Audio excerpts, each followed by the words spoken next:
अभिवादन स्वीकार कीजिए ब्रजेश मिश्रा का और आप देखना शुरू कर चुके हैं द डिबेट।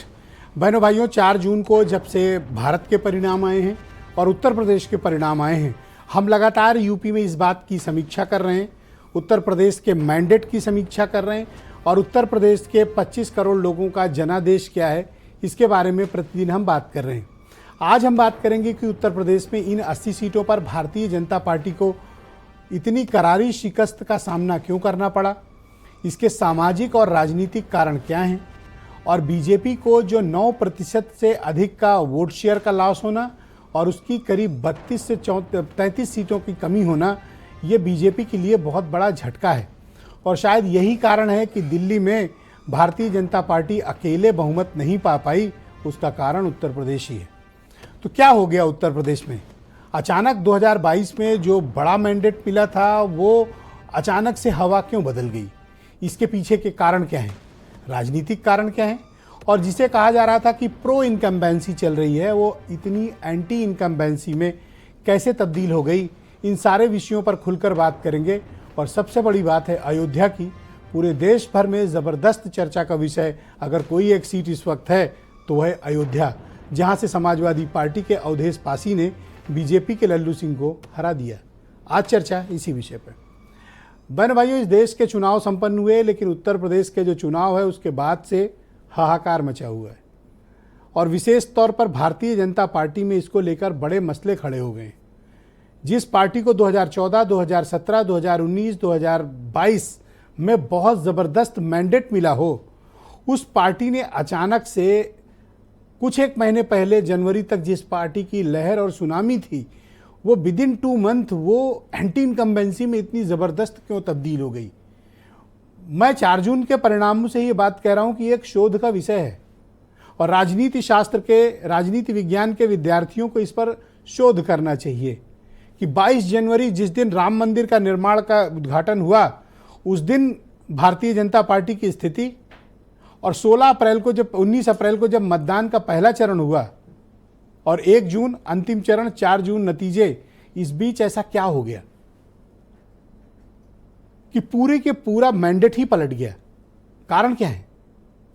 देश भर में बीजेपी कई राज्यों में पूरी की पूरी सीटें जीत ली, लेकिन सबसे fertile political land Uttar Pradesh में बीजेपी का हार जाना ये बड़े अपने आप में बड़ी हैरानी की बात मानी जा रही है। कारण क्या है इसके? क्या राहुल गांधी और अखिलेश यादव की जोड़ी, उनका सामाजिक समीकरण, टिकट वितरण में उनका स्मार्ट कास्ट पॉलिसी का इस्तेमाल करना और सरकार में के अगेंस्ट दलित और पिछड़ों को लामबंद करके एक प्लेटफॉर्म में लाना, या फिर वाकई में सरकार के खिलाफ नाराजगी, गरीबी, महंगाई, बेरोजगारी, तानाशाही, ये सारे मुद्दे क्या ज़्यादा हावी पड़ गए? जवाब है हाँ। अग्निवीर का मुद्दा पूर्वांचल से लेकर पश्चिम में ज़बरदस्त काम किया है, वरना कोई कारण नहीं था कि जो पार्टी कुछ वक्त पहले ज़बरदस्त तरीके से मैंडेट ला रही हो, हर सर्वे, हर एग्जिट पोल, हर ओपिनियन पोल, सारे सर्वे में भारतीय जनता पार्टी को उत्तर प्रदेश में 68 से 72 सीटें बताई जा रही थी। लेकिन इतने मैसिव डिफीट का आकलन तो शायद दूसरे खेमे ने भी नहीं किया था। विपक्ष को भी अंदाजा नहीं था कि जनता उनको जिताने के लिए इतनी बेकरार बैठी है। प्राइम मिनिस्टर का मार्जिन ज़बरदस्त कम हुआ जीत का, अयोध्या की सीट चली गई, राजनाथ सिंह का मार्जिन लोएस्ट पे आ गया, 7 केंद्रीय मंत्री चुनाव हार गए और पश्चिम उत्तर प्रदेश में बीजेपी ने जिन्हें अपने प्राइड के तौर पर प्रस्तुत किया था, संजीव बालियान भी हार गए। बहनों भाई, लेकिन आरएलडी दोनों जीत गई। बीजेपी भले हार गई हो मुजफ्फरनगर, कैराना, सहारनपुर, लेकिन बागपत और बिजनौर आरएलडी जीत गई। वो तो अपना फायदा उनका हो गया, लेकिन बीजेपी का फायदा नहीं हुआ। राजभर चुनाव हार गए, निषाद चुनाव हार गए, अनुप्रिया पटेल किसी तरह गिरते पड़ते अपनी सीट जीती, रॉबर्ट्सगंज वो भी हार गई। यानी कि सहयोगी काम नहीं आए और एक काम आए तो अपना काम बनाकर निकल गए। विपक्ष ने ऐसा क्या राजनीतिक दांव का इस्तेमाल किया कि बीजेपी को इतनी मैसिव डिफीट मिली? इसके कारणों की विस्तृत समीक्षा होनी चाहिए। अब बीजेपी के 3-4 मिनिस्टर्स का और बड़े नेताओं का आज यूपी के स्टेटमेंट आया, कह रहे हैं संविधान और आरक्षण ने हरा दिया। ओम प्रकाश राजभर कहते हैं संविधान आरक्षण ने हमें फेल कर दिया। कोई कहता है महंगाई गरीबी का मुद्दा ज़्यादा उठ गया। कोई संगठन पर सवाल उठा रहा है, कोई सरकार के कामकाज पर। और एक बात जो सारे लोग कह रहे हैं वो कॉमन है, भीतर घात, आंतरिक विद्रोह। हर विधायक अपने सांसद को हरा देना चाहता था, हर पूर्व विधायक चाहता था कि हमारी हार जाए, बगल की जीत जाए। मोदी जी जो 400 पार हैं लेकिन हमारा वाला हार जाए। संगठन में भी इस तरह की गुटबाजी और कार्यकर्ताओं में उदासीनता, इसने भारतीय जनता पार्टी को उत्तर प्रदेश में फिलहाल तो छिन्न भिन्न कर ही दिया है। पर इस मैसिव डिफीट की जिम्मेदारी बीजेपी में कौन लेगा? अब तक कोई पब्लिक स्टेटमेंट, अब तक कोई बड़े नेता का या जिम्मेदार पदाधिकारी का कोई सार्वजनिक बयान नहीं आया है कि बीजेपी की इस हार के जिम्मेदार कौन है, समीक्षा होगी अथवा नहीं होगी। मोदी योगी की जोड़ी, जिसे कहा जा रहा था कि चमत्कार करेंगे, तो मुख्यमंत्री योगी आदित्यनाथ अपने इलाके की सब सीट जिता कर लाए हैं, लेकिन बाकी उत्तर प्रदेश फंस गया। पूर्वांचल में तो रॉबर्ट्सगंज से लेकर उधर से शुरू करिए, आजमगढ़, बलिया, बस्ती, अंबेडकर नगर से लेकर खीरी तक एक भी सीट बीजेपी की नहीं है। कहाँ से? रॉबर्ट्सगंज से शुरू करिए और जाइए कहाँ, खीरी तक, नेपाल बॉर्डर तक, एक भी सीट बीजेपी को नहीं। समाजवादी पार्टी की मैसिव लहर टाइप आ गई। जो घर बैठ के चुनाव ही नहीं लड़ रहे थे, सीतापुर राकेश राठौर जबरदस्त अंतर के साथ कांग्रेस पार्टी जीत गई। पीएल पुनिया के बेटे जीत गए, अमेठी रायबरेली जीत ली, इलाहाबाद जीत लिया, सहारनपुर तो बहुत बड़ी बढ़त के साथ जीता। तो कोई तो कारण है कि जनता बीजेपी से नाराज है। हमें इन कारणों की समीक्षा करनी चाहिए। आप कुछ स्टेटमेंट सुने, फिर आज की डिबेट हम आगे बढ़ाएंगे। झूठी अफवाहों को जनता के दिल दिमाग में पहुंचाने में कहीं ना कहीं ये सफल भी हुए हैं। 400 पार के नारे को ही उन्होंने इस तरह प्रस्तुत किया कि जैसे 400 पार भारतीय जनता पार्टी इसलिए मांग रही है, मोदी इसलिए मांग रहे हैं कि हम संविधान बदल देंगे। ये कई सारी चीज़ें हैं जिन पर चिंतन मंथन होगा। समाजवादी पार्टी और इंडिया गठबंधन की ज़बरदस्त लहर थी और इस लहर में भारतीय जनता पार्टी को हम लोगों ने करारी मात देने का काम किया है। जो विपक्ष में नैरेटिव सेट किया और आरक्षण के नाम पर तो 23% एससी वर्ग था, तो उसमें जो नॉन जाटो थे उनके अंदर पूरा भय पैदा किया और भय पैदा करके उसके वोट को मूव कराया। और पिछड़ी जातियों में भी इस तरीके का हुआ। प्लस हम लोग जो विकास किए थे, जो अच्छे काम किए थे, उसको लोगों को समझाने में नाकामयाब रहे। शायद अपनी नाकामियों और जिम्मेदारी से बचने के लिए ये कैबिनेट मंत्री लोग ऐसे बयान दे रहे हैं कि सब कुछ आरक्षण और संविधान पर ठीकरा फोड़कर बच लेना चाहते हैं। लेकिन बीजेपी को इनकी जवाबदेही सबकी सुनिश्चित करनी चाहिए। मेरे साथ आज की डिबेट में अनिला सिंह मौजूद हैं, भारतीय जनता पार्टी की प्रवक्ता हैं। मनोज काका समाजवादी पार्टी से हैं। अंशु अवस्थी उत्तर प्रदेश में कांग्रेस कमेटी के प्रवक्ता। मनीष मिश्रा जी उत्तर प्रदेश के बहुत ही जाने माने पत्रकार हैं। और मैंने आज विशेष तौर पर अनिल रॉयल जी को आमंत्रित किया है, मुजफ्फरनगर से हैं, रॉयल बुलेटिन के प्रधान संपादक हैं और पश्चिम उत्तर प्रदेश के बहुत ही जाने माने पत्रकार हैं और संजीव बाल्यान के दोस्त भी हैं। तो ये बेटर आज एनालाइज करेंगे कि वहाँ हुआ क्या है एक्चुअली। और बीरेंद्र सिंह जी हमारे स्टेट हेड, बहुत शुक्रिया, धन्यवाद। अनिला जी, कार्यक्रम की शुरुआत मैं आपसे करना चाहता हूँ और मेरा सीधा सवाल है और मैं उम्मीद करता हूँ कि आप इस पर ज़रूर रोशनी डालेंगी। क्या हो गया बीजेपी के साथ? मेरी सबको राम राम। और देखिए, लोकतंत्र की यही खूबसूरती है। मैं अभी बहुत सारे कारण गिना सकती हूँ। हो सकता है समाजवादी पार्टी और कांग्रेस के प्रवक्ताओं के पास जाएंगे तो अभी भी ये चुनावी मोड में हो, दुनिया भर की बातें गिना देंगी। ये मैं भी 10 बातें कह सकती हूँ, पर मैं कुछ नहीं कहने वाली हूँ क्योंकि रिजल्ट आउट हो चुका है और रिजल्ट में भारतीय जनता पार्टी ने अंडर परफॉर्म किया है, इसमें कोई दो राय नहीं है ना। हमारे पश्चिम में एक कहावत होती है कि भुस पे लीपना, तो भुस पे लीपने वाला काम तो मैं यहाँ करने वाली नहीं हूँ। ठीक है, समीक्षा हो रही है। जो हमारे लीडर्स हैं, जो हमारा संगठन है, वो एक एक सीट पर समीक्षा करेगा कि भाई क्या कारण रहा ऐसा। डबल इंजन की सरकार रही है। एक मजबूत एडमिनिस्ट्रेशन योगी आदित्यनाथ जी ने उत्तर प्रदेश में दिया। केंद्र की जितनी योजनाएं थी उस सब का फायदा यहाँ पर बिना किसी भेदभाव के इम्प्लीमेंट किया गया। आस्था का पूरा पूरा सम्मान हुआ। हाँ, यहाँ पर एक इंटरनेशनल एयरपोर्ट आ रहा है, जो एशिया में अपने आप में अद्भुत तरीके से सबसे बड़ा आ रहा है, उसके बावजूद भी अगर हमने अंडर परफॉर्म किया है कि डेवलपमेंट का पूरा एक जो सिनेरियो हर वर्टिकल्स पे हम खरे उतरे, तो क्या कारण रहा है? जैसे कि अभी आपने बहुत सारे अपने वक्तव्य सुनाए भी हैं, कोई ये कह रहे, मतलब ये कि मैं खुद एग्री करती हूँ इससे कि बहुत स्ट्रॉन्ग परसेप्शन बनाया गया कि संविधान बदल दिया जाएगा, संविधान बदल दिया जाएगा। ये वो लोग कह रहे थे जिन्होंने 100 से ज्यादा बार संविधान को बदला, झूठ बोला, झूठ परोसा। शायद उस झूठ को, उसका पर्दाफाश करने में हमारी कहीं कमी रह गई होगी। तो अब ये समय बताएगा कि जब पूरा एक एनालिसिस होगा कि क्या क्या कारण रहे हैं, क्या जिस तरह का कैंडिडेट्स मैंडेट कमजोर आया रहे अनिला हैं। जी, ये परफेक्टली इस बात को डिफाइन करता है कि ग्राउंड पर ज़बरदस्त एंटी इनकम्बेंसी है, चाहे तो आप केंद्र की सरकार के लिए या आपके पार्टी के प्रत्याशियों के लिए या आपकी पॉलिसी के लिए। इसे एक्सेप्ट करने में कोई परेशानी है? मैं आपकी बात से इसलिए एक चीज से एग्री नहीं करूंगी, विद ऑल ड्यू रिस्पेक्ट, कि अगर आप कहें कि मोदी जी की या योगी जी की एंटी इनकम्बेंसी है, मुझे नहीं लगता।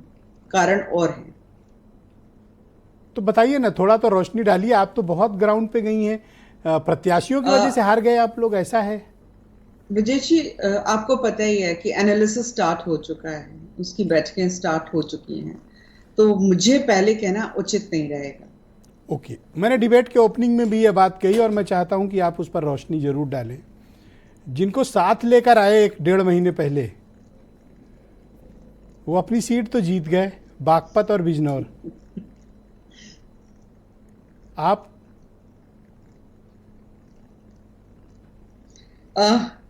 कोई बात नहीं विजय जी, वो दोनों सीटें जीत गए ना, उनको हमारे साथ आने से फायदा ही हुआ ना।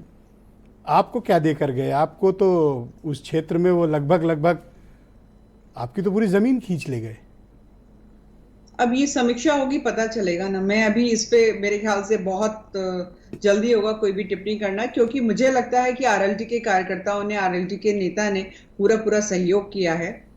अगर सहयोग किए होते तो आप मुजफ्फरनगर में ये हालत क्यों होती? सहयोग किए होते तो आप कैराना क्यों हारती? सहयोग किए होते तो आप सहारनपुर क्यों हारती? मैंने ये कहा ना कि मेरा टिप्पणी करना उचित नहीं होगा। मुझे लगता है कि उन लोगों ने पूरा सहयोग किया, उसके बावजूद भी हम सीटें तो हारे हैं ना। और क्यों हारे, उनके क्या क्या कारण रहे हैं, समीक्षा जल्दबाजी हो रही में है। मुझे लगता है कि आरएलडी ने वाला असेसमेंट गड़बड़ हो गया, राइट? मुझको लगता है जो हमारे सीनियर्स हैं, हमें उनके असेसमेंट पे बहुत ज़्यादा डाउट नहीं करना चाहिए। वो उनका अपना एक हिसाब किताब होता है, एक असेसमेंट होता है, एक एक्सपीरियंस होता है। हम उसके ऊपर क्वेश्चन मार्क लगा दें, क्योंकि कोई भी पॉलिटिकल पार्टी हो, चाहे वो भारतीय जनता पार्टी हो, समाजवादी हो, कांग्रेस, कोई भी पॉलिटिकल पार्टी हो, कोई भी कदम उठाती है वो हारने के लिए तो नहीं उठाती ना। उनको लगता है कि नहीं, ये हम कदम तो उठा ये तो रहे हैं, क्लियर हमारी है पार्टी कि को मजबूती देगी। पर्टिकुलर एक खास कम्युनिटी जाट, ये इसमें वोटों का तो ज़बरदस्त बंटवारा हो ही गया। जयंत चौधरी के रहते हुए भी उस बंटवारे को रोका नहीं जा सका जो रोका जा सकता था। इसको मानने में कोई बुराई है? देखिए, मैं एक चीज जानती हूँ, आप जानते हैं, मैं पश्चिमी उत्तर प्रदेश से आती हूँ, मैं जाट कौम से आती हूँ। जाट कौम का एक चरित्र होता है, और उसको अगर समझकर आप उनसे बात नहीं करेंगे तो नुकसान हो जाता है। थोड़ा और रोशनी डालें इस पे। नहीं, अनिल जी ज्यादा रोशनी डाल देंगे। नहीं, ठीक बात कही आपने, अप्रिशिएट किया आपने, कुछ चीज़ें स्वीकार की। मनोज काका समाजवादी पार्टी के प्रवक्ता हैं, आपको बधाई, आपकी पार्टी ने अपने जन्मकाल से अब तक का सर्वश्रेष्ठ प्रदर्शन किया है, 37 सीट्स आप जीत कर आए हैं। मैंने जो बीजेपी की प्रवक्ता से सवाल पूछा कि ऐसा क्या हो गया कि वो चुनाव उनकी पार्टी इतनी बुरी तरह से हारी, तो आपसे मेरा प्रश्न है कि आपने ऐसा क्या किया कि समाजवादी पार्टी को इतनी मैजिकल सक्सेस मिल गई? पहले तो आपके धन्यवाद के लिए और आपके बधाई के लिए हम, मैं ही नहीं बल्कि पूरी हमारी पार्टी आपके प्रति कृतज्ञता जाहिर करती है, और ये उम्मीद करती है कि आप जैसे जनवादी पत्रकार जो सभी पक्षों का निर्भयता के साथ, किसी बिना दबाव के साथ अपनी बात कहते रहेंगे, और हम सब लोग उसकी सुरक्षा भी करते रहेंगे। आपका ये जो सवाल है, ये पूरे देश नहीं दुनिया भर में लोग जानना चाह रहे हैं। आपको मैं शुरुआती संदर्भों से सुन रहा था और कई सारे आंकड़े हैं। एक आंकड़ा ये भी है कि जो जिनके चेहरे पे विश्व की सबसे बड़ी पार्टी जो अपने आप को स्वयंभू घोषित करती है कि मैं दुनिया की सबसे बड़ी पार्टी हूँ, उस पार्टी के जो शीर्षस्थ नेता थे, जिनके चेहरे पे चुनाव लड़ा गया और जिनका चेहरा विगत 10 सालों से हजारों लाखों करोड़ों रुपया से चमकाया गया, उनका जो जीत का 1,51,000 का जो है वो पूरे देश में 543 सांसदों में 16वें नंबर पर वो है। जो आपने पूछा कि कारण क्या था, सबसे बड़ा कारण तो हमारे नेता का, जो अखिलेश यादव जी का जो समूचा राजनीतिक विमर्श है, वो एक आदर्श समाज बनाने का है। वो ऐसा समाज बनाने चाहते हैं जहां भेदभाव खत्म हो। वो उसी तरह का समाज निर्माण करना चाहते हैं जैसे सूर्य की रोशनी साहब हमको आपको सबको बराबर मिलती है ना, नदी का पानी हमको आपको सबको बराबर मिलता है ना। अखिलेश यादव उसी तरह का समाज और उसी तरह की राजनीति करना चाहते हैं। उनके पीडीए की अवधारणा में आज की पीड़ा नहीं थी। उनके जो पीडीए की अवधारणा थी वो द्वापर से जो एकलव्य के साथ हुआ, जो द्रोणाचार्य गुरु लोग काट लेते हैं, किसी प्रतिभावान दलित वंचित का अंगूठा काट लेना चाहते हैं, उसको भी न्याय देना चाहते हैं।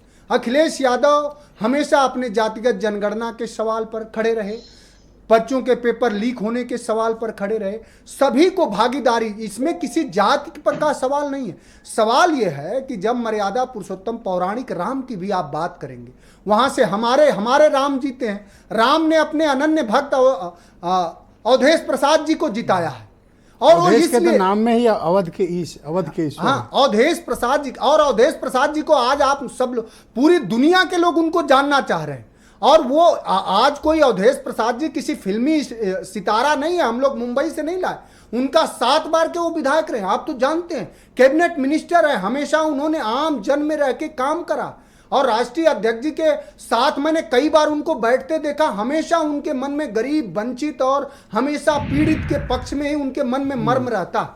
इसलिए अवधेश प्रसाद जी, और अवधेश प्रसाद जी को जो लोग गालियां दे रहे हैं, भारतीय जनता पार्टी के पोषित कुछ लंपट व्यक्ति और कुछ अमर्यादित लोग जो गालियां दे रहे हैं, उनसे भारतीय जनता पार्टी को और उत्तर प्रदेश की योगी आदित्यनाथ जी को, सरकार को कड़ी कार्रवाई करना चाहिए। क्योंकि वो अवधेश प्रसाद जी को गाली नहीं दे रहे हैं, वो राम के उस सबरी वाले विमर्श को गाली दे रहे हैं। राम का तो विमर्श हमेशा सबरी और वंचित के साथ मुझे बताइए कि आपका क्या मुद्दे थे जिन्हें आपको लगता है कि ज्यादा चला। एक क्रिटिक्स एक आरोप लगाते हैं कि आप लोगों ने जातिगत आधार पर टिकट बांटे और जातियों को आकर्षित किया, इसलिए आप लोग जीते। नहीं, देखिए, हमने तो जातियों को, हमने तो कहा कि सबकी, अगर आप जेपी के यहाँ जाइए, जब इस देश में जब संपूर्ण क्रांति की बात करी गई थी तो उसमें जेपी ने सबसे पहले यही बात करा था कि एक सबसे पहले जो जरूरी है वो राजनैतिक भागीदारी सुनिश्चित होनी चाहिए। तो सब जातियों की राजनैतिक भागीदारी मिले।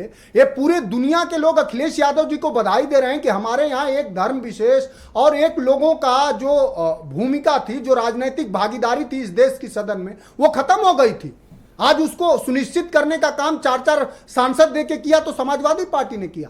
हमने कुर्मी समाज को 12-13 टिकट दिए, हमने कुशवाहा समाज को दिया, और यह पहली बार इतिहास में हुआ। अवधेश प्रसाद जी को और मेरठ से 2 दलितों को, 2 सुरक्षित लोगों को हमने सामान्य सीटों पर अखिलेश यादव जी ने लड़ाया।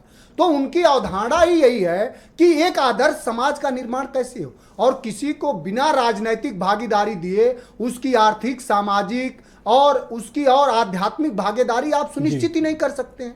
और फिर मैं कह रहा हूं कि पीडीए की अवधारणा यही नहीं है। पीडीए के हमारे अवधारणा के साथ अखिलेश यादव जी का समावेशी विकासात्मक राजनीति भी है। तो अब आपका पूरा फोकस शोषित, वंचित, पिछड़े नहीं, मुसलमान, शोषित, वंचित, पिछड़े नहीं, आप जैसे प्रगतिशील सोच के सवर्ण पर भी, महाराज, मानवता पर है। कितनी बड़ी बात हमने कहा है आपको, हमने 1000 बार आपसे कहा है। और हमारी पार्टी कहती है, आप सोच रहे हैं 2-2 हमारे यहाँ के खुद के वीरेंद्र सिंह जी चुने गए हैं। आप सोचिए, जिनके मन में जनेश्वर मिश्रा साहब का, बृजभूषण तिवारी का विमर्श हो, मोहन सिंह का विमर्श हो, चंद्रशेखर सिंह जी का विमर्श हो, वो महान समाजवादी, वो सब अखिलेश यादव। बहुत शुक्रिया। मैं सारे लोगों को हम बढ़ाना चाहते हैं, उनकी धन्यवाद। मैं दूसरे चरण में आपको मौका दूंगा, आप बाकी बातें रखिएगा। मैं इस कार्यक्रम में उत्तर प्रदेश में कांग्रेस कमेटी के प्रवक्ता अंशु अवस्थी को इन्वाइट करता हूं। अंशु जी, आपका स्वागत। और मैं देख रहा था अभी डेटा कि 2009 के बाद शायद ये पहला वक्त है कि कांग्रेस को उत्तर प्रदेश में आखिरकार सफलता मिली। और मैं अभी मैप देख रहा था, सीतापुर से लेके इलाहाबाद तक की बीच में एक सीट मिसिंग है, अन्यथा सारी सीटें कांग्रेस ने जीत ली हैं, अवध का अधिकांश हिस्सा। ये कैसे हो गया? जिस पार्टी के पास संगठन नहीं था उसके इतने वोट कैसे मिल गए? ब्रजेश जी, ये जनता की जीत है। इस देश के जो पिछड़े, दलित, शोषित, वंचित, गरीब, किसान, युवा, सबकी जीत है वो। और सबने अपनी जीत में कांग्रेस को आगे रखा है, तो हम तो उनको धन्यवाद देते हैं। जो प्रदेश के युवा हैं, जो नौकरियां जब मांगते थे, भारतीय जनता पार्टी की सरकार उन पर लाठियां बरसाती थी। जब इस देश की दलित बेटियों के साथ अत्याचार हुआ, कांग्रेस पार्टी आगे खड़ी थी। बीजेपी ने तो रोकने के कितने जतन किए, आपने देखा होगा कि हमारे सभी सांसद जब हाथरस जा रहे थे तो कितनी कोशिशें की गई दबाने की। यहाँ तक कि राहुल गांधी जी को धक्का तक दिया गया, प्रियंका गांधी जी को धक्का तक दिया गया, उनके साथ हाथापाई हुई। लेकिन हमने उस अत्याचार, उस अन्याय के खिलाफ आवाज़ उठाना बंद नहीं किया। और ये दूर बैठी जनता देख रही थी। जब भी आप कोई काम करते हैं एज ए पॉलिटिकल लीडर या सामाजिक कार्यकर्ता के रूप में, तो दूर बैठी जनता देखती रहती है। भारत जोड़ो यात्रा राहुल गांधी जी ने शुरू की। बीजेपी के लोग किस तरीके से क्रिटिसाइज कर रहे थे कि दाढ़ी में हीटर लगा है तो टी शर्ट में हीटर लगा है, और उनका वो टेस्ट करा रहे थे, रिसर्च कर रहे थे, अंदर कुछ पहने हुए हैं। वो उस यात्रा के संदेश को नहीं समझना चाह रहे थे, उसे शायद वो डिरेल करना चाह रहे थे। जैसे प्रधानमंत्री जी ने डिरेल किया चुनाव के समय, जनता के मुद्दों से ध्यान भटकाने के लिए मटन, मीट, मछली, पाकिस्तान, मुर्गा, मुसलमान, मुजरा, मंगलसूत्र सब पर चले गए। तो जनता दूर बैठी देखती रहती है। राहुल गांधी जी पर हमें फक्र है और इस देश के लोगों अब तो आप अपोजिशन में बैठने जा रहे हैं, जो वायदे करके आप लोगों के वोट लिए हैं उनके साथ आप कैसे न्याय कर पाएंगे? हम उन वायदों पर आज भी बीजेपी तो कायम अपने है। एजेंडे पे चलेगी। जिन्होंने आपको वोट दिया है, बड़ी उम्मीदों से वोट दिया था। देखिए, जिन लोगों ने भी हमें वोट दिया है उन लोगों को, और पूरे देश के सभी जितने भी किसान, युवा, दलित, पिछड़े हैं, हम आज भी उन वायदों पर कायम हैं। हमने अपने न्याय पत्र में जो 5 न्याय 25 गारंटियां दी हैं इस देश के युवाओं की नौकरियों के लिए, 5 किलो से जो राशन बढ़ाया जाए 10 किलो, भले हम विपक्ष में बैठे हैं, हम विपक्ष में बैठेंगे तो उस न्याय पत्र को भारतीय जनता पार्टी से हर मोर्चे पर मांग करके पूरा कराने का काम करेंगे। नेताओं को सुना है, जैसे अभी ये बयान भी चला रहे थे, तो कह रहे थे संविधान और आरक्षण वाले मुद्दे पर आपने प्रोपोगंडा किया इसलिए जीत गए, जनता को बरगलाया इसलिए आप जीत गए। 400 पार वाले को आपने संविधान आरक्षण से जोड़ा इसलिए आप जीत गए। देखिए, मुझे लगता है कि भारतीय जनता पार्टी सब कुछ जानने के बाद भी, उनकी नीयत में क्या है उसके बाद भी वो फिर से गलती कर रहे हैं, क्योंकि जनता इनके चरित्र को समझ चुकी है। जो इन्होंने नागपुर में संविधान बनाकर रखा था वो अब धूल फांकेगा, ध्यान रखिएगा। अब वही संविधान चलेगा जो इस देश के स्वतंत्रता संग्राम सेनानियों ने, बाबा साहब भीमराव अंबेडकर ने बनाया था, वही संविधान चलेगा। और उस संविधान की जीत पर मोहर लगाई है इस देश की जनता ने। अभी भी बीजेपी के लोग अपनी हार के सही कारण न तलाश कर, आत्मचिंतन न करके, इस तरीके के प्रत्यारोप करके इस देश की जनता को चैलेंज कर रहे हैं। और अगर इस तरीके से करते रहे तो 2027 में आप देखिएगा उत्तर प्रदेश में इनका सुपड़ा साफ हो जाएगा, क्योंकि बार बार ये निकल कर आ रहा है कि बीजेपी का अहंकार, जिसको जनता ने हरा दिया है, लेकिन उनके मन में जो अहंकार है वो कम होने का नाम नहीं ले रहा है। अखिलेश यादव के साथ ये अलायंस कंटिन्यू रहेगा आपका? बिल्कुल कंटिन्यू है और रहेगा। इस देश के संविधान को बचाने के लिए मैंने फिर से कहा, धन्यवाद। जो नागपुर में संविधान रखा है, बीजेपी के लोगों के मन में जो आक्रोश है, अंशु धन्यवाद, वो इसीलिए है सेकंड कि राउंड वो में नागपुर का रखा संविधान नहीं ला पा रहे हैं और न ला पाएंगे किसी भी कीमत पर। थैंक यू, बहुत शुक्रिया। मैं मनीष मिश्रा जी को आमंत्रित करता हूं, बहुत ही जाने माने पत्रकार हैं। मनीष जी, स्वागत आपका। और मैं आपसे जानना चाहता हूं, ऐसा क्या हो गया कि अयोध्या सीट भारतीय जनता पार्टी हार गई, जहां की राजनीति को सेंटर स्टेज पे रख के बीजेपी ने देश भर में पॉलिटिक्स की, हिंदुत्व का मुद्दा उठाया, वही सीट? देखिए, भाजपा, मेरे को लगता है भाजपा ने ग्राउंड लेवल पे जो चीज़ें थी उनको समझने की कोशिश नहीं की। अखिलेश और राहुल गांधी ने सोशल इंजीनियरिंग का जो फार्मूला उत्तर प्रदेश में अपनाया, उसको समझने में भाजपा चूक गई। अपने कैंडिडेट पे अतिरेक भरोसा, पुराने कैंडिडेट पे भरोसा। पहले जब चुनाव नहीं हुआ था ये कहा जा रहा था 50 से ज़्यादा सांसद यूपी में बदले जाएंगे, मतलब 80 में से 50, 64, हाँ फिर 50 सांसद यूपी में बदलने की बात चल रही थी कि उनके टिकट बदले जाएंगे, लेकिन पहली लिस्ट जारी होती है, 2-4 चेहरों को छोड़ दें तो सारे चेहरे पुराने चेहरे थे जो अपने क्षेत्र में कभी जाते ही नहीं थे। सांसद जी निकल रहे हैं तो शीशा बंद करके गाड़ियों से निकल जा रहे हैं। कार्यकर्ताओं की उपेक्षा, कार्यकर्ताओं से जो दूरी उनकी थी, कभी उनसे वार्तालाप ना करना, ये नाराज़गी जो थी वो ज़मीनी स्तर पे थी, जिसको वो भाजपा के शीर्ष नेतृत्व तो समझ ही नहीं पाया। टिकट दिया उन्होंने, लल्लू सिंह, जो संविधान और आरक्षण की बात हो रही है, ये बयान लल्लू सिंह का दिया हुआ, अयोध्या का दिया हुआ बयान था कि 400 सीटें आएंगी कि हम संविधान बदल देंगे, आपको हम न्याय दिलाएंगे, आरक्षण खत्म कर देंगे। ये इसकी उपज ही अयोध्या से हुई थी। तो ये कहीं ना कहीं नीचे स्तर तक ये बात अपने आप पहुंच गई थी। विपक्षी दलों को तो ये पहुंचाने की जरूरत ही नहीं थी, उनके अपने नेता ही जो भितरघात कर रहे थे या अपने नेता जो बयानबाजी कर रहे थे। कोई आरएसएस को साइडलाइन कर दे रहा था कि हमको आरएसएस की जरूरत नहीं है, हम इतने बड़े संगठन हो गए हैं कि भाजपा अपने पैरों पे खड़ी हो सकती पर है। जमीन में इतनी जबरदस्त लहर है अपोजिशन के लिए, ये कोई भाप क्यों नहीं पा रहा था? अब आप मैप देखें, मैं तो देख रहा था पूरा चंदौली से लेके इधर तक रेड जोन पड़ा हुआ है, रेड जोन है पूरा। अधिकांश सीटें समाजवादी पार्टी ने जीत ली। देखिए, ये अगर आप 7 मंत्री हार गए चुनाव, मतलब यूपी कहीं के नहीं हुआ। 15-16 मंत्री आ रहे हैं, केंद्रीय मंत्री तो छोड़ दिए, यूपी के ही 15-16 मंत्री आ रहे अपनी हैं। विधानसभा हार गए हैं। जी जी, आज मैं देख रहा था, तो नहीं, अपनी विधानसभा के साथ जो चुनाव भी लड़े हैं वो भी हार वो भी रहे हार हैं। गए हैं। तो मैं ये कह रहा हूँ, आप 93 में जब बाबरी मस्जिद के ध्वंस के बाद जो चुनाव हुआ, जब कल्याण सिंह की गवर्नमेंट बर्खास्त की गई और भाजपा चुनाव मैदान में आई, तब भी उस समय बसपा सुप्रीमो काशीराम और मुलायम सिंह ने एक सोशल इंजीनियरिंग का जो फार्मूला, पिछड़ा, दलित और मुस्लिमों का जो एक अल्पसंख्यकों का जो इन्होंने फार्मूला अपनाया, भाजपा को उस समय भी उन्होंने सीमित दायरे में बांध करके रख दिया था और सत्ता में आने से रोका था। वही सोशल इंजीनियरिंग इस बार इन्होंने राहुल गांधी और आप सोशल इंजीनियरिंग की बात करें, मैं एक डेटा आपको देना चाहता हूँ। इस बार पासी कम्युनिटी से, शेड्यूल्ड कास्ट की 8 मेंबर आप पार्लियामेंट चुन कर आए हैं। 80 में 8 अकेले पासी कम्युनिटी से, और 5 उसमें समाजवादी पार्टी से जीते हैं, 3 बीजेपी के जीते हैं। देखिए, बीजेपी और सपा से 8 Kurmi member of parliament, Kushwaha समाज से 3 member of parliament, Yadav community से 5, मुस्लिम से 4।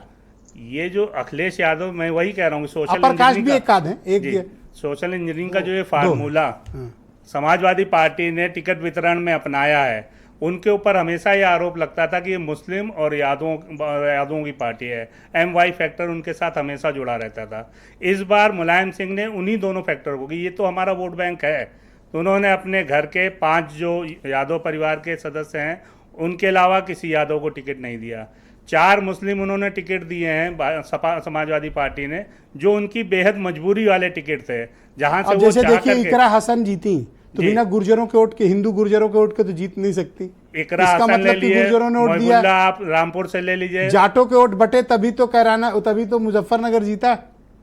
नहीं, मैं ये कह अकेले रहा हूँ, थोड़ी जीत सकते थे। मैं ये कह रहा हूँ कि मुलायम सिंह, अखिलेश यादव ने जो सोशल इंजीनियरिंग के तहत अपने जो मुस्लिम और यादव का जो एक टैग उन पे लगता था, वो पीछे किया उसको कैसे हटाया है।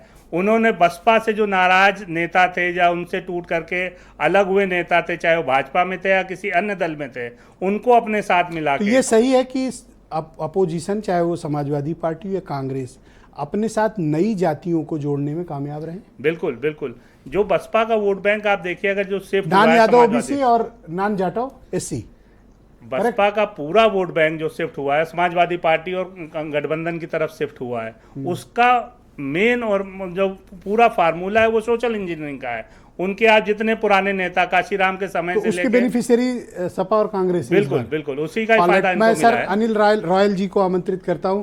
अनिल जी, बहुत शुक्रिया। मैं सोच रहा था सबकी बात सुनाकर तब आपके पास आऊं, तो अच्छा आपके साथ एक बहुत हेल्दी डिस्कशन होगा।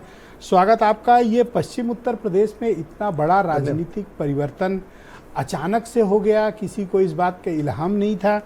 आपने ग्राउंड पर क्या महसूस किया, और आपका ये मुजफ्फरनगर से लेकर ये सहारनपुर तक, कैराना, नगीना, बिजनौर, बागपत, इस इलाके में क्या राजनीतिक परिवर्तन आपने महसूस किया? क्या चल रहा था जनता के मन में, और इस वक्त के क्या हालात हैं, आप क्या महसूस किया आपने? ब्रजेश जी, आपको याद होगा जब चुनाव प्रारंभ हुआ था तो मैंने आपसे कहा था कि इस बार का चुनाव पर धर्म पर जातियां हावी हैं। हाँ, आपने कहा था। यस। और 14, 17, 19, 22 में दलित समाज की पहली चॉइस हाथी था, दूसरी चॉइस फूल था। वो इस बार ऐसा नहीं है। इंडिया गठबंधन अब जा रहा है जी, और वही इसका परिणाम रहा है। तो क्या कारण है, आप क्या वजह मानते हो? पहले चलिए मैं मुजफ्फरनगर की बात कर लेता हूं कि मुजफ्फरनगर में हरेंद्र मलिक की जीत और संजीव बालियान की हार, कारण?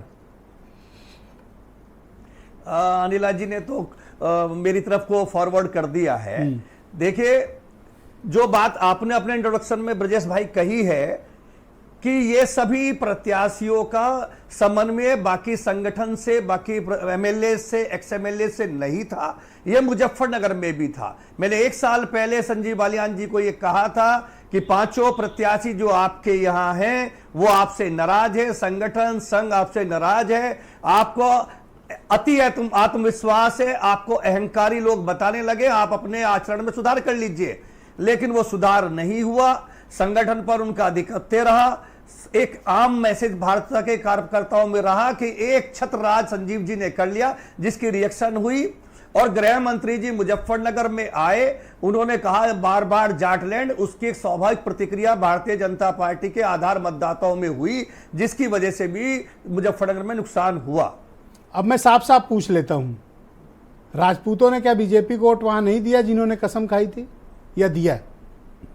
राजपूतों की 100 वोट अगर पड़ी थी, 50 ने वोट डालने नहीं गए, 25-30 हरेंद्र 25%, उसमें से आधी से ज्यादा संजीव जी को गई है, आधी हरेंद्र को गई है। 75 हुआ ना राजपूतों में, जो 100 की 100 वोट आती थी। जी, गुर्जरों की क्या पोजीशन रही और इकरा हसन का जीतना क्या ये बताता है कि गुर्जरों का वोट, उनकी पहली प्रेफरेंस समाजवादी पार्टी और कांग्रेस रही? जाति प्राथमिकता रही है। क्या इकरा हसन मुस्लिम गुजर है, वहां गुजरों में रहा। और जो आपने कहा था, आपने पंचलाइन कही थी ब्रजेश भाई शुरू में, वहां गुजर, हिंदू गुजर, चाहे वीरेंद्र सिंह हो, ये लोग हैं, ये खिलाफ थे। वो प्रदीप चौधरी का व्यवहार था। और सबसे खराब स्थिति भारतीय जनता पार्टी ने अति आत्मविश्वास में अपने उन सांसदों को रिपीट किया जिनको बदला जाना चाहिए था, जिनके खिलाफ एंटी इनकम्बेंसी थी। यह सबसे बड़ा ड्रॉबैक भाजपा के साथ रहा है। तो अब मैं जानना चाहता हूं, जिस सवाल का जवाब की सबको प्रतीक्षा, और अनिला जी भी उस सवाल का जवाब के लिए काफ़ी इंटरेस्टेड हैं, ये कहीं 2019 का किसी ने मुजफ्फरनगर में बदला तो नहीं ले लिया?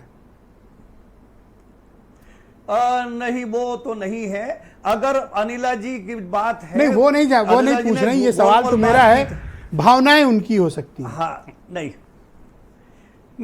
देखिए, जो जयंत जी ने यकायक एनडीए के साथ जाने का फैसला किया, इससे इनके आधार मतदाताओं में ही नाराजगी थी कि 10 साल तक जिस भाजपा को वो कोस रहे थे, जैन जी जिसको गाली दे रहे थे, अचानक ऐसा क्या हुआ कि जैन जी उसके साथ चले गए। इनके मतदाता सहज नहीं हो पाए इस फैसले के साथ। उनमें 30%, कहीं 25% नाराजगी रही। मुजफ्फरनगर में तो यह तर्क दे सकते हैं कि सामने जाट नेता था हरेंद्र मलिक, लेकिन कैराना में भी और सहारनपुर में भी जाट मतदाताओं ने एक अच्छी खासी प्रतिशत में इंडिया गठबंधन को वोट दिया है। सर, एक बात मैं समझ नहीं पाया सर, या तो मतलब मेरी समझ में थोड़ा हो सकता है कमी हो, या मैं नहीं समझ पा रहा हूं। अपनी अपनी तो जीत के भाई निकल गए दोनों, इनको तो फंसा गए। हाँ, तो फायदा तो उनको हुआ, इनको बेचारों को क्या मिला? अगर बीजेपी वालों को ना होती तो राम जी ना जीतते, अलीगढ़ में सतीश गौतम ने जीतते। तो फायदा हुआ, मतलब फायदा हुआ है, नुकसान भी हुआ। एक तो अरे सर, गिरते पड़ते अलीगढ़ जीते हैं, कैसे जीते हैं आपको अच्छे से पता है। अमरोहा में क्या हालात हो गए थे सर, आपने भी पता है। तो ये कहिए ना कि आरएलडी बेनिफिशियरी रही, वो वोट नहीं ट्रांसफर करा पाई बीजेपी को। वो एंटी इनकम्बेंसी कैंडिडेट की बहुत जबरदस्त थी, चाहे मेरठ वाले की भी हो, चाहे मुजफ्फरनगर हो, अमरोहा में हो, या अलीगढ़ में हो। जी, ऑलराइट। अनिल जी आज बड़ा संभल के जवाब दे रहे हैं। नॉर्मली ये ऐसा करते नहीं थे, आज बड़े कॉन्शियस होकर जवाब दे रहे हैं कि गलती से भी कोई बात निकलने न पाए और ब्रजेश मिश्रा पकड़ के उसको कोई मुद्दा न बना दे, इसलिए बड़ा सोच के तौल के बोल रहे। कोई बात नहीं सर, मैं आपको फंसाना नहीं चाहता, मैं तो केवल अनिला जी के मन में जो भावनाएं थी वो सवाल आपसे केवल पूछ रहा था। वीरेन जी भी हमारे साथ मौजूद है, आ गए हैं डिबेट में। वीरेन जी, स्वागत आपका। ये बताइए कि उत्तर प्रदेश में ये राजनीतिक करिश्मा कैसे हुआ? मैं अभी लिस्ट देख रहा था कि ओबीसी कम्युनिटी अधिकांश रूप से शिफ्ट हो गई, non Yadav OBC community, Pasi community का भी मैं अभी जिक्र कर रहा था, और भी जातियों को मैंने देखा। फील्ड में इतनी ज़बरदस्त नाराज़गी थी बीजेपी के खिलाफ, इस बात का एहसास क्या बीजेपी को नहीं था? देखिए, जब पहले चरण का चुनाव हुआ और उसमें 8 सीटों का जो चुनाव हुआ, जिसमें मुरादाबाद, रामपुर, नगीना, बिजनौर ये सीटें आई, पीलीभीत, तो बीजेपी में जब शाम को मंथन हुआ तो ये हुआ कि ये 8 में से 8 सीटें जीत रहे हैं।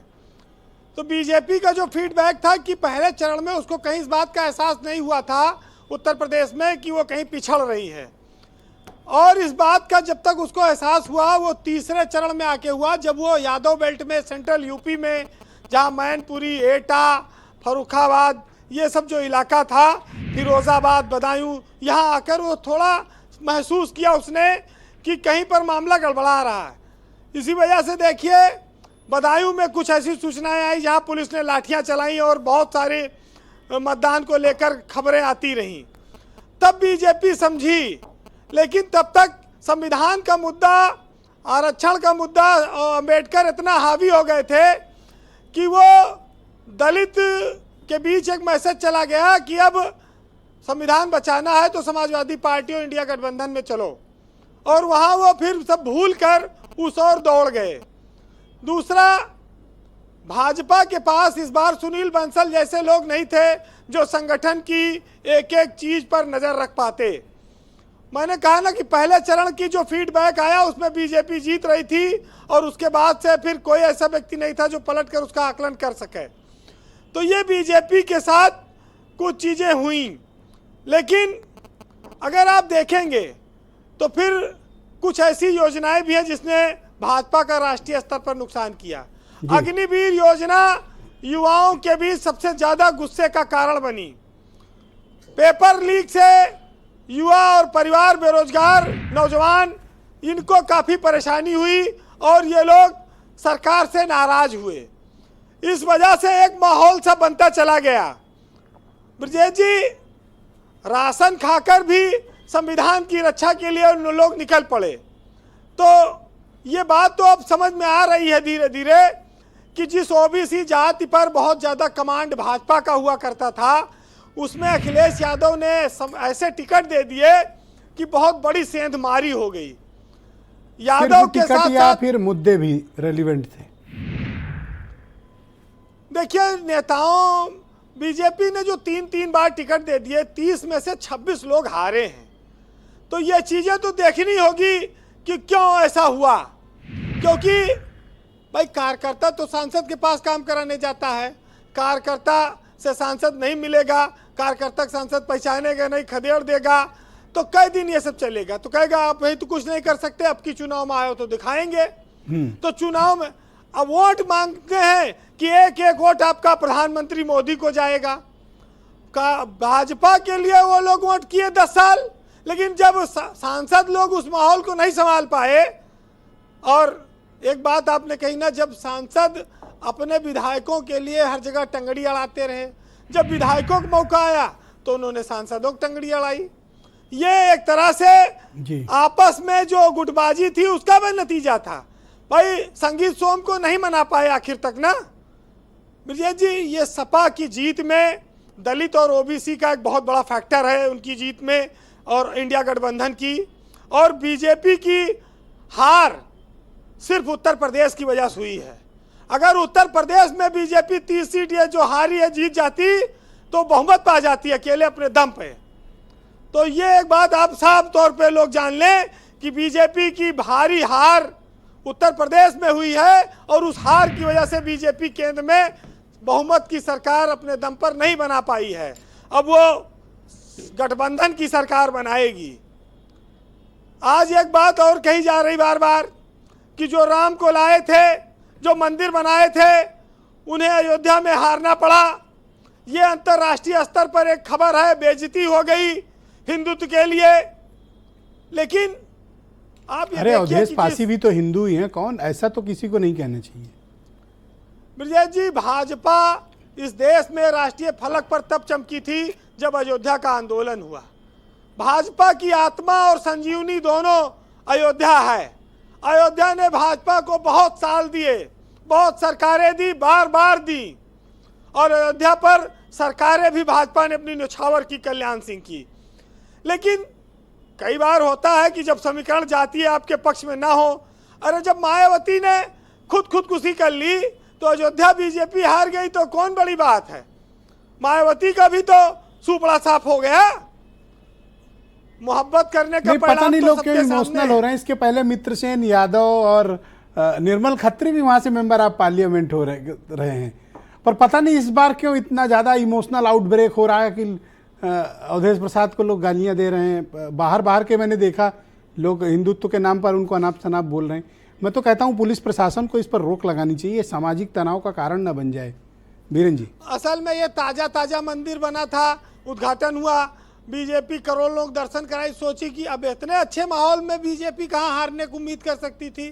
तो ये झटका लगा, इसलिए नाराजगी है। ये वो लोग हैं जिनको इतिहास और राजनीति का ज्ञान नहीं है कि ऑलरेडी कई बार, बल्कि अयोध्या विधानसभा से पवन पांडे तो विधायक रहे हैं और मिनिस्टर थे अखिलेश यादव की सरकार में। तो ऐसा थोड़ी कि बीजेपी ही जीतती आई है। देखिए आप कि बुझे मन से कोई सेना युद्ध तो लड़ सकती है लेकिन जीत नहीं सकती।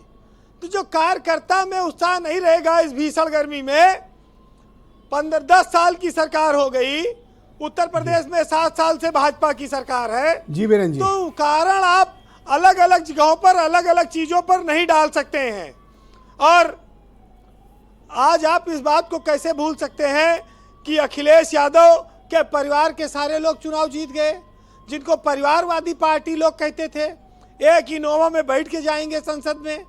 आज ओबीसी और कुर्मी समाज के कितने लोग जीते, बाबू सिंह कुशवाहा जीत गए, साकी कुशवाहा सैनी दलित समाज के लोग जीत गए, प्रधानमंत्री के बेटे नीरज शेखर चुनाव हार गए, मेनका गांधी चुनाव हार गई, जिनके बेटे को टिकट नहीं मिला, उनके परिवार का राजनीतिक कैरियर अब क्या होगा। ये तो बहुत सारी चीजें हैं। जी वीरेन जी, अखिलेश यादव इस देश में एक मजबूत नेता के तौर पर उभरे हैं और आप इस बार उनकी समझदारी के लिए अखिलेश यादव को ज्यादा अंक मिल सकते हैं कि जिस टिकट वितरण को लेकर उनकी हमेशा आलोचना होती थी, उन्होंने ऐसे मजबूत और ऐसे सटीक उम्मीदवार दिए कि उन्होंने सीटें अपनी अपनी जीती हैं। आप उसको बेहतरीन टिकट कह सकते हैं। जी देखिए, सपा के लिए ये बहुत बड़ा अवसर है, उनका मनोबल बढ़ गया है और जिन विधायकों ने उनके साथ अभी राज्यसभा के चुनाव में क्रॉस वोटिंग की, धोखा दिया, उनका भी जो है कोई जादू नहीं चल पाया। उनके ऊपर भरोसा करने वाले अयोध्या में डूब गए, अमेठी में भी डूब गए और कई जगह डूब गए। रायबरेली वाले उनके रायबरेली में डूब गए। हाँ, मनीष मिश्रा जी के दोस्त मनोज पांडे जी, ऊंचा हार बड़ी बुरी तरह बीजेपी आ रही। अभय सिंह थे फैजाबाद में, क्या कांड हो गया। राकेश सिंह देखो अमेठी में थे और वो विनोद चतुर्वेदी जालौन और अम्बेडकर नगर, वहां भी सपा जीत गई और अम्बेडकर नगर। मुझे लगता है इनका रिएक्शन भी तो बीजेपी को नुकसान नहीं कर गया। बीरेन जी, बिल्कुल कर गया, विधानसभा अयोध्या लोकसभा में नहीं आती है। बगल वाले देखिए, पर जिला तो मेरे एक दोस्त हैं सचिवालय में, रतन श्रीवास्तव जी, उनका एक साहित्य है, सुंदर है, सुनिएगा आज के हालात पर कि जो थे मुद्दत से वक्त के मारे हुए, आज फिर रोशन उनके सितारे हुए। और इस तरह मना रहे हैं जश्न सब वो कि नहीं लग रहा है कि हारे हुए और मन की मुराद फिर अब जग गई है। और जिनको हम वर्षों से थे बिसारे हुए और जीतकर भी बाजी, वो ऐसे मायूस हैं कि लग नहीं रहा है कि वही है हारे हुए। और धोखा देना ही जिनकी फितरत रही, डगमगाती कश्ती के अब वही सब सहारे हुए। बहुत शुक्रिया वीरेन जी, बहुत बहुत धन्यवाद ग्राउंड जीरो से अपने इनपुट, फीडबैक और पॉलिटिकल ऑब्जर्वेशंस हम तक पहुंचाने के लिए। बहनों भाइयों, दूसरा चरण डिबेट का प्रारंभ करते हैं। अनिला सिंह जी मेरे साथ मौजूद हैं, बीजेपी की प्रवक्ता हैं। अनिला जी, क्या भारतीय जनता पार्टी उत्तर प्रदेश में हुए इस बड़े डिबैकल पर आत्मचिंतन, आत्ममंथन और समीक्षा करने को तैयार है, ताकि जिम्मेदारी तय हो सके कि इस हार का वास्तविक कारण और जिम्मेदार कौन है? ब्रिजेश जी, शुरू हो चुका है क्योंकि देखिए आसान नहीं होता जब आप बहुत मेहनत करते हैं, डबल इंजन की सरकार है और बिल्कुल दिल से, बिल्कुल एक स्पष्टवादिता से सब कुछ बिना किसी भेदभाव के चीजों को इम्प्लीमेंट करते हैं और फिर मन मुताबिक नतीजा नहीं आ पाता। इसमें कोई दो राय नहीं। उत्तर प्रदेश का पूरा एक देश है, वो एक बहुत बड़ी भूमिका निभाता है कि केंद्र में सरकार कौन होगी। डेफिनेटली जो हमें नुकसान हुआ है उत्तर प्रदेश में, उसका रिफ्लेक्शन हम केंद्र में देख रहे हैं और बिल्कुल समीक्षा हो भी रही है, शुरू हो चुका है और कारण पता चलेंगे और पता चलने भी चाहिए, चाहे कोई भी कारण। तो क्या हुआ, गलत फीडबैक हुआ, क्या हुआ, ग्राउंड पे जो चीजें दिखाई नहीं दे रही थी और वाकई में वहां पर थी, बहुत सारी चीजें होती हैं। तो मुझे लगता है ब्रजेश जी कि ऑन द लाइटर मोड कि जब विमेन रिजर्वेशन बिल एक्ट जब लागू होगा ना, आप देखिएगा इस राष्ट्र की राजनीति में बहुत बड़ा बदलाव आएगा। तो जिन मुद्दों का जिक्र अनिल रॉयल जी कर रहे थे या जो उन्होंने उठाए, कोई आपत्ति तो नहीं उनकी किसी विषय पे? मुझे कोई आपत्ति नहीं है, बिल्कुल भी नहीं है। अनिल जी जो है बहुत ही सीजन्ड पत्रकार है, मेरे पति और अनिल जी के बहुत पुराने रिश्ते हैं, तो मैं जानती हूँ कि वो बहुत ही अच्छे पत्रकार हैं। वो तो कह गए कि चला नहीं जादू, पर ये तो डेफिनेटली जो हमारे अलाइड पार्टनर्स हैं, हमने उनको कितना फायदा दिया, उन्होंने हमको कितना फायदा दिया, ये सारी चीजें एनालिसिस। मुझे एक सीट बताएं, उन्होंने कहाँ फायदा दिया आपको? मैं इस वक्त नहीं बोल सकती। ये पार्टी के जो जिनको भी जिम्मेवारी मिलेगी वो एनालाइज करें, क्योंकि हमारे प्रदेश अध्यक्ष जी भी जाट हैं, में मिनिस्टर भी बन गए, एमएलसी भी ले गए, 2-2 सीट भी ले लिए, राज्यसभा पहले से वायदा है उनका और एक अखिलेश यादव से मिली हुई है। अब सरकार केंद्र में बनेगी तो एक मंत्रालय भी मिलेगा, तो वो तो सब पा गए। नहीं, मैं ये कह रही हूँ ना, आपका किला ढह गया उनके चक्कर में। प्रदेश अध्यक्ष जी भी जाट हैं, आरएलडी से भी हमारा गठबंधन हुआ, उसके बाद भी अगर जाट डोमिनेटेड सीट्स हम हारे हैं तो कुछ तो कारण होगा ना। तो रिस्पॉन्सिबिलिटी शुड बी फिक्स्ड। अब whoever is responsible for it and whatever reasons are responsible for the defeat, मुझको लगता है कि एनालाइज होके बिल्कुल बात तो होगी ना। अनिल रॉयल जी, आप मुझे बताएं कि पश्चिम उत्तर प्रदेश में भारतीय जनता पार्टी से सबसे बड़ी चूक क्या हुई? प्रत्याशियों का चयन सबसे बड़ी चूक है। जिनके खिलाफ एंटी इनकम्बेंसी थी उसको मोदी योगी की लहर के भरोसे मान लिया गया था कि लहर इतनी बड़ी रहेगी, मोदी जी का चेहरा इतना बड़ा है, योगी जी का यूपी में कद इतना बड़ा है कि वो सब खत्म हो जाएगा, लेकिन वो नहीं हटा। क्या बीजेपी ने सलाह के दरवाजे और खिड़कियां बंद कर ली? सिर्फ एक आदेश आता था कि ऐसा कर लो, क्योंकि मैंने बहुत नेताओं से बीजेपी की बात की, वो उनका फीडबैक था कि there is something big wrong. Delhi Lucknow सुन नहीं रहा था। दिल्ली लखनऊ की नहीं सुनता है। नहीं तो क्या ग्राउंड के लोगों की भी दिल्ली नहीं सुनता है? नहीं। इतना संभल के क्यों बोल रहे हो? अगर एक शब्द बोल के चुप हो जा रहे हो। लखनऊ का दिल्ली का सामंजस्य होता तो राजा भैया के लिए, धनंजय के लिए बैंगलोर में मीटिंग की जरूरत नहीं थी। राजा भैया या संगीत सोम की बात अभी चर्चा आई थी, अगर संगीत सोम को बुलाकर प्रधानमंत्री जी या मुख्यमंत्री सख्ती से कह देते तो क्या विरोध होता? तो सर, शेड्यूल्ड कास्ट कम्युनिटी भी तो चली गई बिजनौर छोड़ के, तो मुझे कहीं नहीं लगता कि कोई अच्छा वोट भी बीजेपी को मिला हो। बीएसपी भी वोट नहीं ले पाई। परसेप्शन बना शुरू में, उसी से सारा बिगड़ा। राजपूत समाज का जो परसेप्शन बना, उसके बाद सभी बिरादरियों का बनना शुरू हो गया था। सर, शेड्यूल्ड कास्ट कम्युनिटी का बीजेपी और बीएसपी दोनों से मोहभंग हुआ। पश्चिम उत्तर प्रदेश इसका बहुत बड़ा राजनीतिक उदाहरण है सर, इस पर शोध होना चाहिए। ब्रजेश भाई, मैंने तो चुनाव शुरू होने से पहले आपसे कहा था, तब कोई मान नहीं रहा था। मैंने शुरू में ही कहा था कि दलित समाज इस बार चेंज कर रहा है, स्विंग कर रहा है। तीसरे चरण के बाद वो दिखाई देने लगा सबको। तो बीजेपी के फीडबैक प्रोसेस में बहुत, और भारतीय जनता पार्टी को 14, 17, 19, 22 में जो सफलता मिली थी, उसमें दलित समाज की बहुत बड़ी भूमिका थी। और लाइट मनोज काका जी, मैं आपसे जानना चाहता हूं कि समाजवादी पार्टी का नेक्स्ट गोल क्या है? नहीं, समाजवादी पार्टी का नेक्स्ट वही है जो अभी वर्तमान में चल रहा है, उसका दूसरा भी आने वाला वही है कि सबके एक आदर्श समाज का निर्माण कैसे हो। और आपने कई बार पूछा कि अखिलेश यादव जी ने ऐसा क्या कहा, उस पर एक दिनकर की एक लाइन है, मैं कहना चाहूँगा आपको कि वसुधा का नेता कौन हुआ, भूखंड विजेता कौन हुआ, नवधर्म प्रणेता कौन हुआ, जिसने न कभी आराम किया, विघ्नों में रहकर काम किया। तो अखिलेश यादव जी ने तमाम तरह के पथरीली जमीनों को चुना है।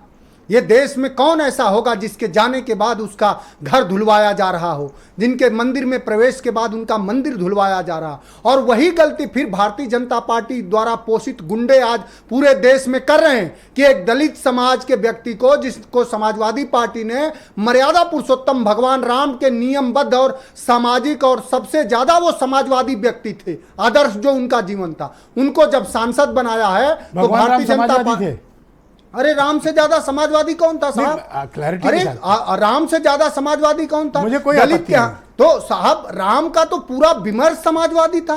अब कुछ लोग उनके आधार पर सिर्फ धर्म करना चाहते हैं, उनके चंदा से चोरी मैंने लेना कंडेम चाहते किया कि अवधेश प्रसाद को आप हिंदुत्व के, मैं कंडेम कर चुका हूं जी। तो ऐसे नहीं, फिर ऐसा मैं नहीं कह रहा होना हूं, अब चाहिए। खत्म कर, मैं कह रहा हूं हम लोग चाह रहे हैं कि ऐसे गुंडों के खिलाफ भारतीय जनता पार्टी काम करे और तमाम तरह के व्याख्या करके मोदी जी की हार है, उसको ढका ना जाए तमाम तरह के व्याख्या के आवरण से। ये नरेंद्र मोदी जी की हार है। जिस बनारस में वो 4.5 लाख वोटों से हारे, उस बनारस में उनके जीत का मार्जिन 1 लाख है। हमारे धर्मेंद्र यादव जी का 1,51,000 है, हमारे राजू भाई का 1,61,000 है, भाभी का 2.5 लाख है, अखिलेश यादव जी का 3 लाख है लगभग। तो इस तरह से हम लोगों का जो जीत का मार्जिन है, बहुत शुक्रिया। मैं खत्म कर रहा हूं, सुन सर, लीजिए, समाप्त कोई करें। नहीं और हारा है। मोदी जी का अहंकार आ रहा है, घमंड आ रहा है, उनकी तानाशाही आ रही है, अधिनायकवाद आ रहा है। और जीता कौन है, बस मैं खत्म कर रहा हूं। जीती है जातिगत जनगणना, दलितों पिछड़ों का सामाजिक न्याय, मंडल कमीशन, पेपर लीक होते हुए, बेरोजगारी और ओपीएस, ये सबके सवालों के साथ समाजवादी पार्टी कांग्रेस का भी लगभग श्योर है कि आप अपोजिशन में बैठने जा रहे हैं। इतने बड़े मैंडेट के साथ अपोजिशन में बैठेंगे और आप जो वायदा करके गए हैं, आप कैसे इंश्योर कराएंगे बीजेपी की गवर्नमेंट से, जो आपकी नीतियों के बिल्कुल अगेंस्ट खड़े मसले पर मैंडेट लाइए जनता से, जनादेश लेकर आइए, गठबंधन का जनादेश। नहीं, हमने आपसे पहले भी कहा, अभी भी कह रहे हैं कि भाजपा ने तो हमेशा 2014 से कोशिश की, भूमि अधिग्रहण बिल जो लेकर हम आए थे, सबसे पहले उसे समाप्त करने की कोशिश की। क्या कर पाए? तब तो हमारे सांसद 44 थे। आज तो पूरा जो अपोजिशन है कितना बड़ा है, आप खुद ही उस बात को कह रहे हैं, 237। दूसरा, भारतीय जनता पार्टी तो हमेशा जो है इस देश का जो आम जनमानस है, आम युवा है, आम गरीब है, उसके साथ उस न खड़ी होकर खिलाफ खड़ी होती।